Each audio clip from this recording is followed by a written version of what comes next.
早速ですが皆さんに質問です。自分でパーティーをゼロから作ったことはありますか？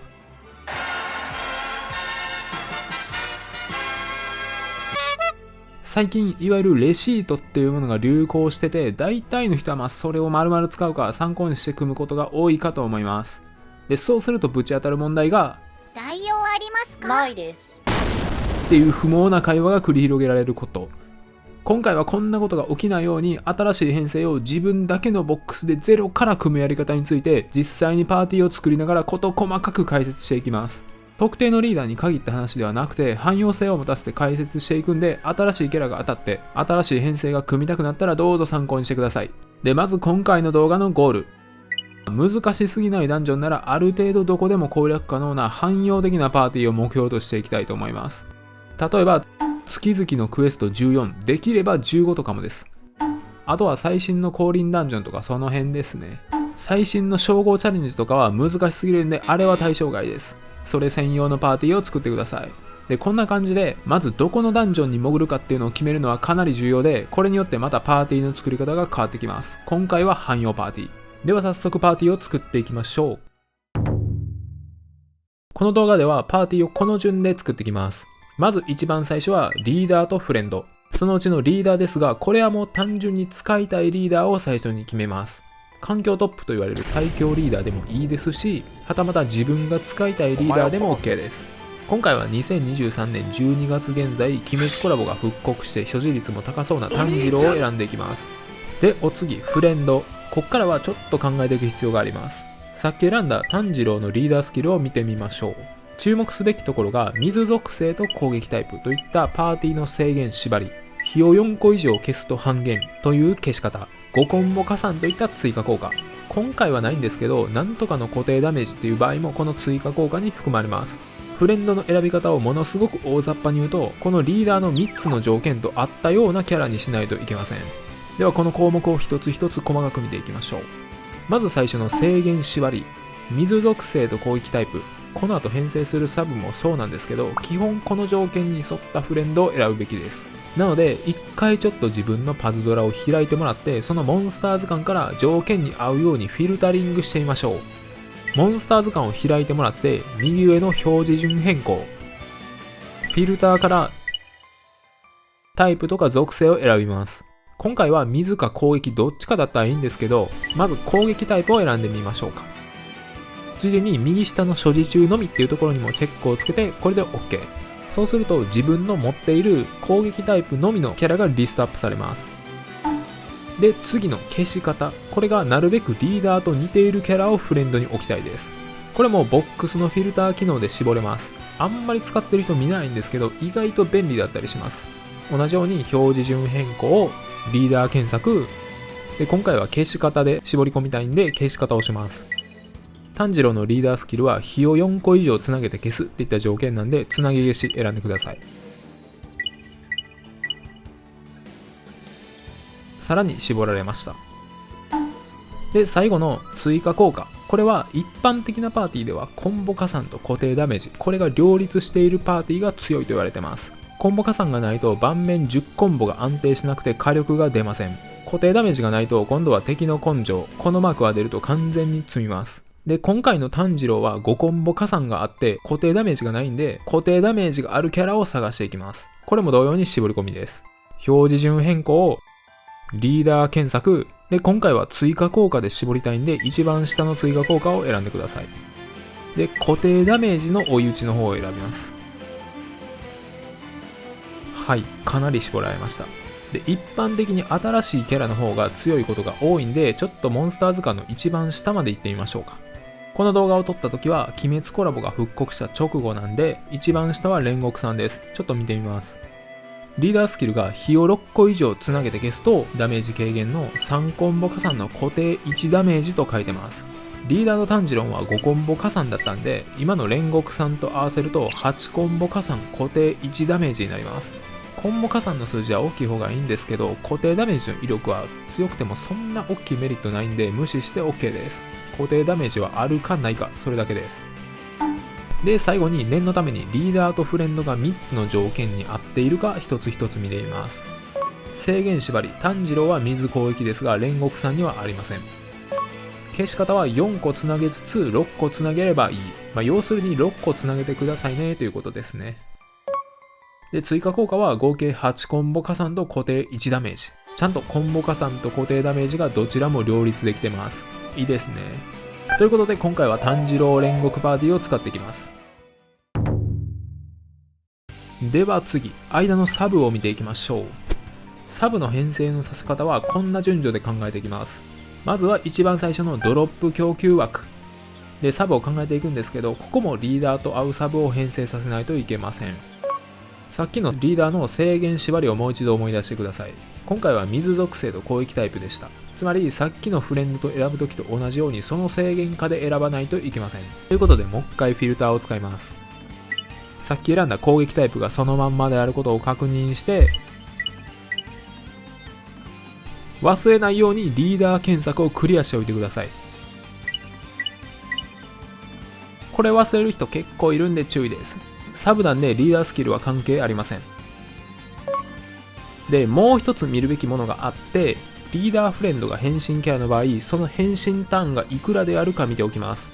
最近のリーダーは何かと変身させるキャラが多いんで、だいたいリーダーかフレンドどっちかは変身キャラになるんじゃないかと。リーダーとフレンドの変身キャラは一番最初のターンに変身できないと貧弱なままで、そのまま攻撃を受けると基本的に負けます。なので必ず攻撃を受ける前に1ターン目に変身する必要があります。そのために必要なスキルブーストを常に意識する必要があって、ちょっとここが難しいです。今回のリーダー炭治郎は18。この数字を頭の片隅に置いておいてください。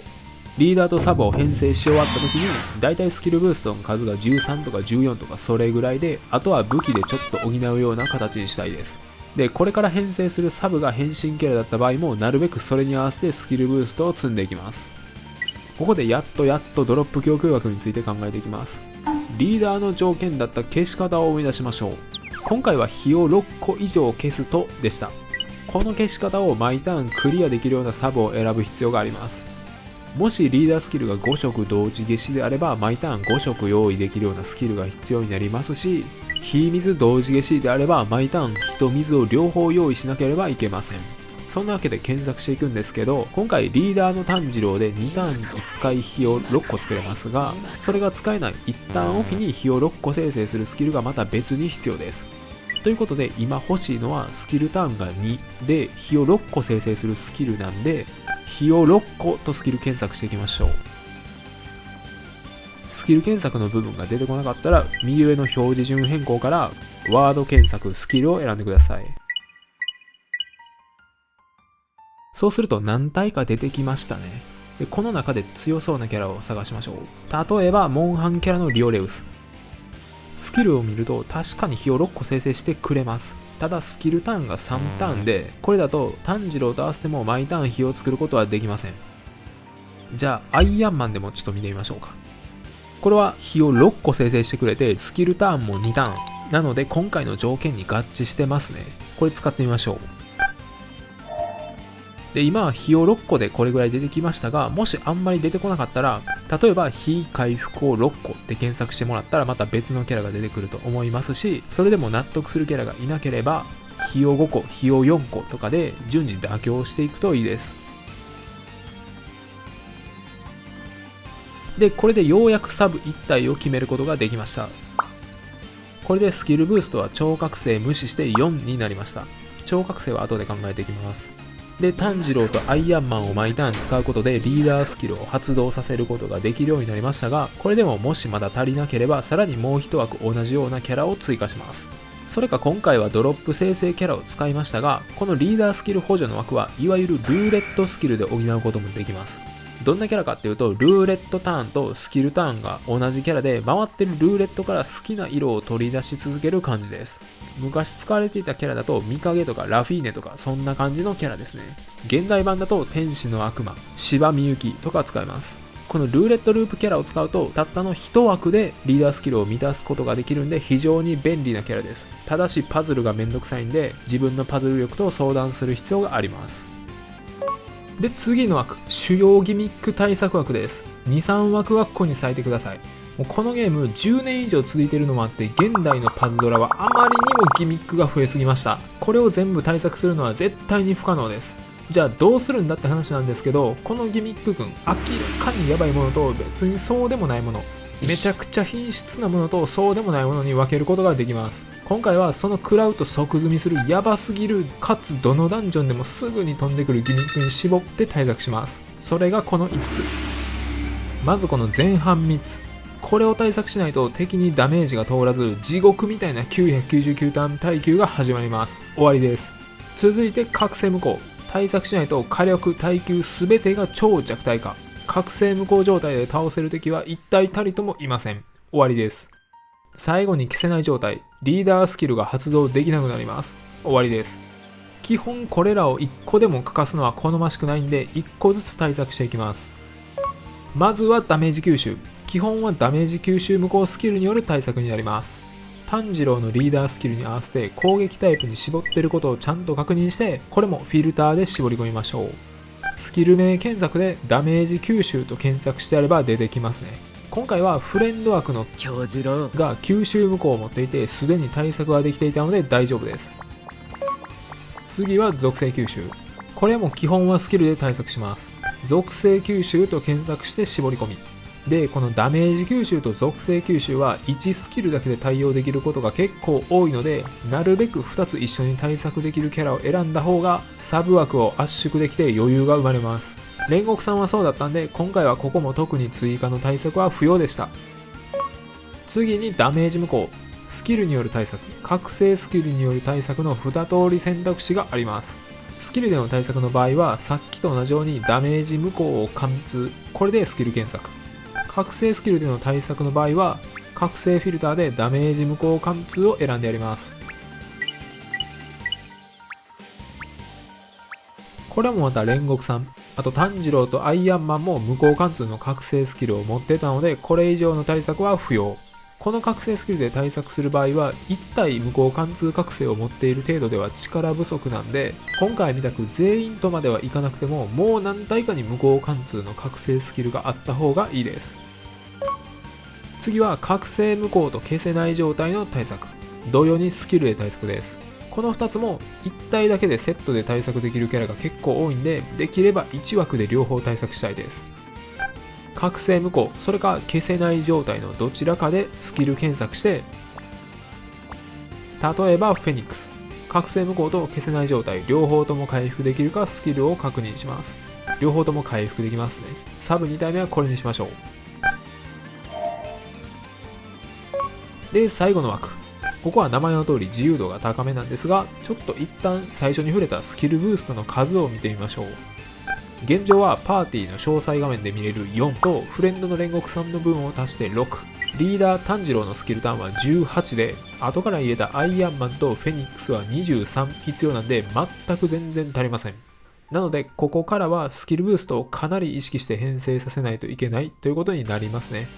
アシストとか超覚醒でスキルブーストを足せるっていうことを考慮しても、開幕でリーダーが変身できるスキル18っていうのは絶対欲しいんで、アシスト抜きにしても12、3程度は欲しいです。ということでスキルブースト多めのキャラで絞り込みをかけましょう。今回はスキルブースト4ぐらいにしましょうか。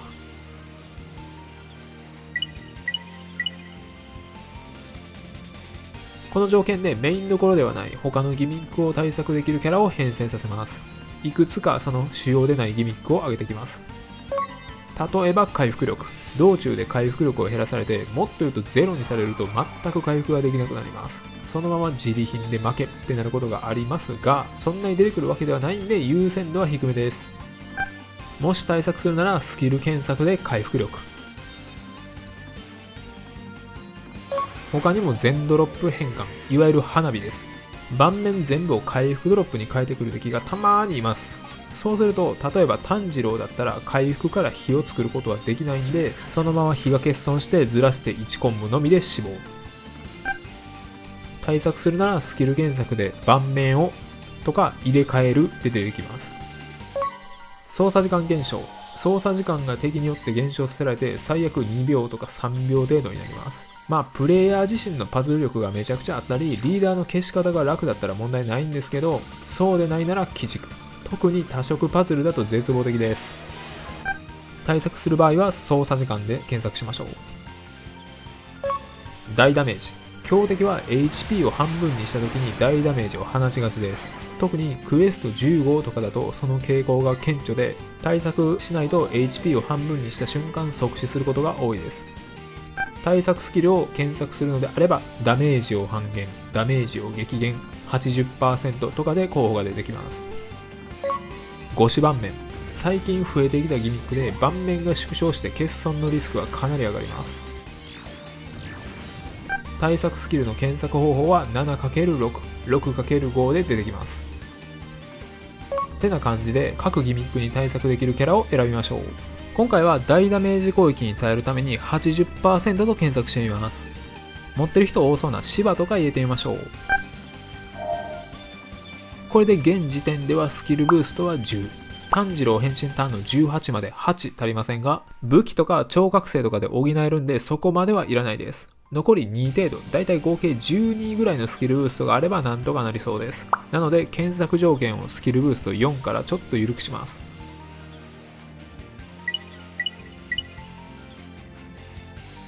残り1枠も同様に編成します。5子盤面の対策でも入れときましょう。7×6 とか検索してみて、電撃コラボの神崎香織とか入れてみます。これでサブがやっと揃いました。スキルブーストは14。ちょっと18に足りてませんね。ってことで超覚醒で調整します。芝と神崎の超覚醒にスキルブーストプラスがあったんで、これにチェンジ。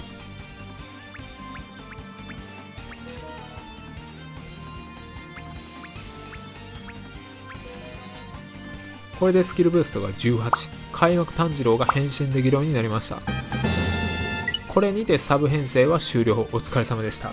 まだ続きますが、ここまで終わったらもうあとは簡単ですので、もうちょっとだけついてきてください。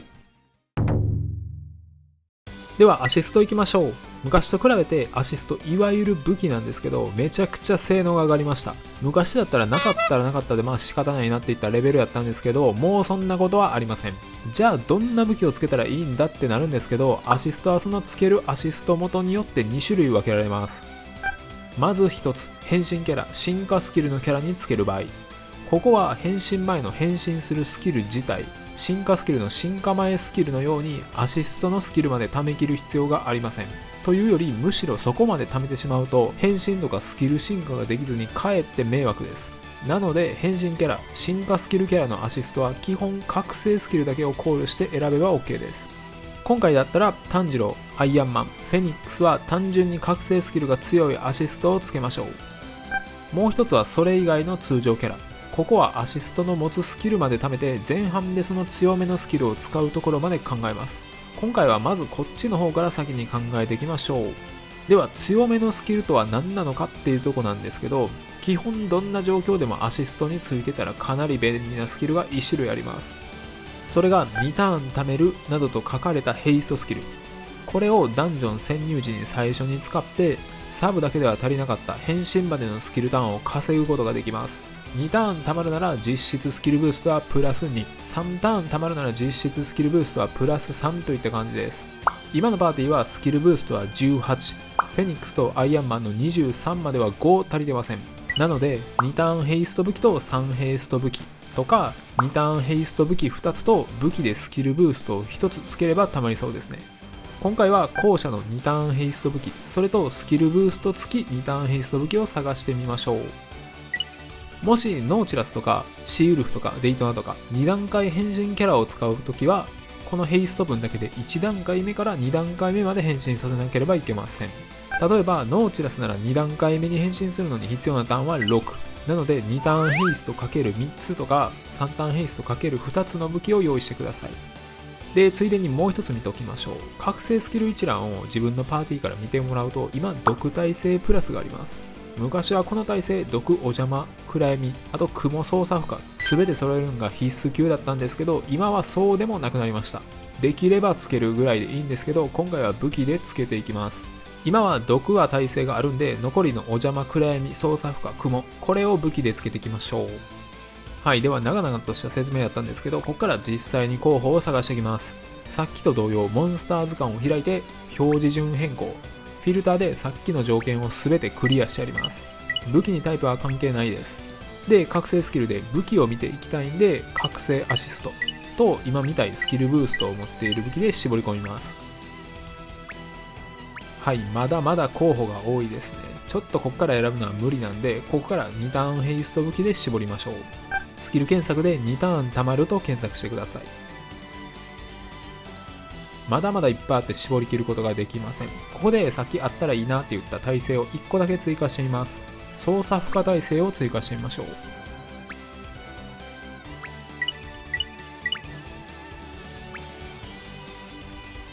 結構絞られましたね。では今回はこのキャプテンマーベル・ミズ・マーベルの武器でも使ってみましょうか。ここでこのヘイスト武器がちゃんと開幕で使えるかどうかチェックします。この武器はシバにつけようと思っているんですけど、シバのスキルターンは6、マーベルのスキルターンは13です。今のパーティーは最終スキルブーストは18になる予定なんで、シバにアシストしたこのマーベル武器は合計スキルターンは19。開幕では使うことはできないんですけど、もう1枚の神崎の方でスキルヘイストをしてやれば、このスキルが打てるようになりそうですね。なので大丈夫です。これを使いましょう。で、もう一枠のためにフィルターを一旦クリアして覚醒アシストだけにします。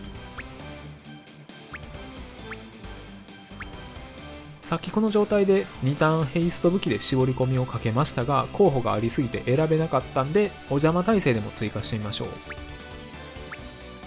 で、結構絞られました。では今回は鬼滅コラボのこのカラクを神崎にアシストしてみましょう。たまたまですが雲耐性も増やすことができました。いいですね。これで実質スキルブーストが表示されている17プラスフレンドの2、それにヘイスト分も足して合計23になりました。変身条件クリアです。残り変身キャラでない煉獄さん、あとは自由度がかなり高いんですけど、足りてない耐性、暗闇耐性でもつけてみましょう。同様に検索です。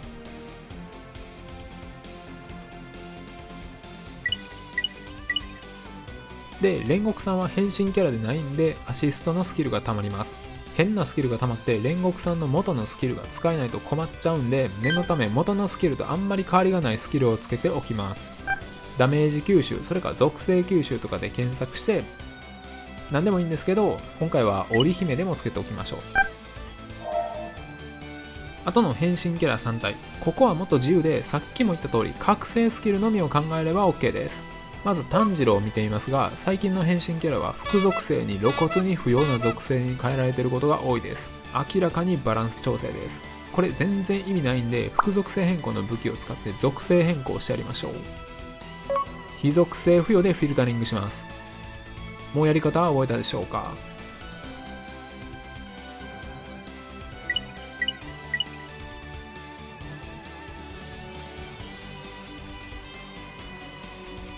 誰でも持ってる茜のパーカーでもつけましょう。アイアンマンも同様副属性が邪魔です。強そうなんでホノリン武器でもつけときます。最後のフェニックス、これは副属性も非ですし変更する必要はありません。なので特に必須級なアシストっていうものはないんですけど、こういった場合はチーム HP 強化がある武器で耐久力を増強させたり、それかドロップ強化をもっと山積みすることで最近増えた弱体化ドロップ対策とか、この辺をつけてあげましょう。今回は弱体化ドロップに対策していきます。で、全属性のドロップ強化でフィルタリング。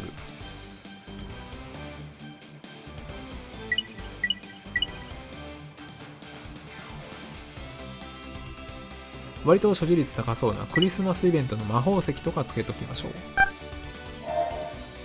これで全てのサブと全てのアシストが完成しました。お疲れ様です。ではこのできたパーティーの戦い方について一応解説していきます。まずダンジョンに入った瞬間に変身スキルを貯めるために編成させておいたヘイスト武器を全部使います。今回は最初から炭治郎が変身できている状態になってるんで、これを変身できれば全部変身させたいんですけど、アイアンマンとフェニックス一部が変身できてないんで、残りのヘイスト武器を使って無理やり貯めます。これで残り2枠も変身で、あとは言い方が悪いんですけど臨機応変に戦うことになります。基本的に毎ターンヒドロップを炭治郎とアイアンマンのスキルを2体ループさせてヒドロップを生成させます。頑張って攻撃していく形ですね。で、敵のギミック攻撃が何かしらあったらそれに対応するスキルを打つ。覚醒無効だったらフェニックス。ダメージ吸収だったら煉獄。みたいな感じでギミック攻撃をされたらそれに対応するスキルを打ってやりましょう。ちょっと立ち回りに関しては雑にはなってしまったんですけれども、こんな感じ。こんな感じで自分でパーティーが作れたら代用とか気にする必要が一切なくなりますし、もっとパズドラが楽しく遊べるはずです。では長々とご視聴ありがとうございました。